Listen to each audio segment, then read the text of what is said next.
స్వాగతం. 24 గంటలు కాదు, ఒక్క సెకండ్ లో మీ ముందుకు. చూస్తూనే ఉండండి నిరంతరం వార్త ప్రసారాలు. అంగరాజం అంటే ఇక్కడ మన నివేదలు కూడా రాంపురం టౌన్ లో ఉంటది. వాళ్ళ అమ్మ నాన్నేమో మన రైస్ మిల్ డ్రైవర్గా పోతాడు, అమ్మ కూలికి పోతుంది.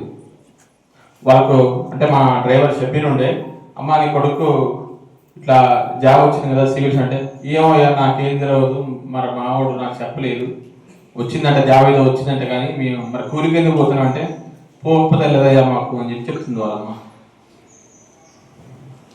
ఆయన ఎక్కడ చదువుకుండు? ఇటువంటి రెసిడెన్షియల్ స్కూల్లోనే చదువుకున్నాడు. ఇలా నవీన్ అంగరాజనని మనం గొప్పగా చెప్పుకోవాలని చెప్పుకోవద్దా? ఆయన మనం క్లాప్స్ ఇద్దామా వద్దా?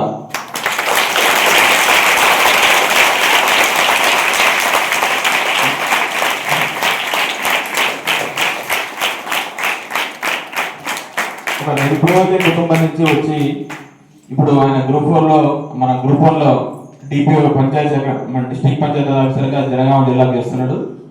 Sir very talented. చిన్నప్పటి నుంచి కూడా అన్ని గవర్నమెంట్ స్కూల్సే, ₹1 కూడా చదువుకు వాళ్ళ తల్లిదండ్రులు పెట్టే స్థితి లేదు.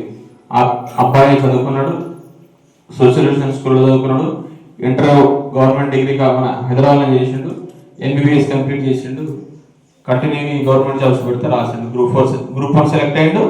నెక్స్ట్ ఇప్పుడు సివిల్స్ కూడా సెలెక్ట్ అయ్యిండు. సివిల్స్ కూడా ఆయన పెద్ద కోచింగ్ ఏం తీసుకోలేదు, డైరెక్ట్గా ఆన్లైన్లో చదువుకున్నాడు.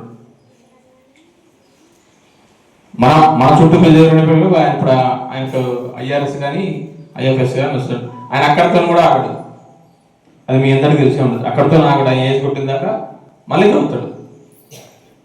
అంటే మన మంది నుంచి ఇళ్ళ నుంచి ఇప్పుడు మీ దాంట్లో కూడా ఎంతో మంది నాలెడ్జ్ ఉంటుంది. దాని నాలెడ్జ్ మనం ఎట్లా ఉపయోగించుకోవాలి, ఏం చేసుకోవాలి. మనకంటే ప్రైవేట్ స్కూల్ వాళ్ళు ఎవరు కూడా గొప్ప వాళ్ళు ఏం కాదు, అవునా కాదా? మనం మంచి చదవాలి. మన తల్లిదండ్రులు, మన పిల్లలు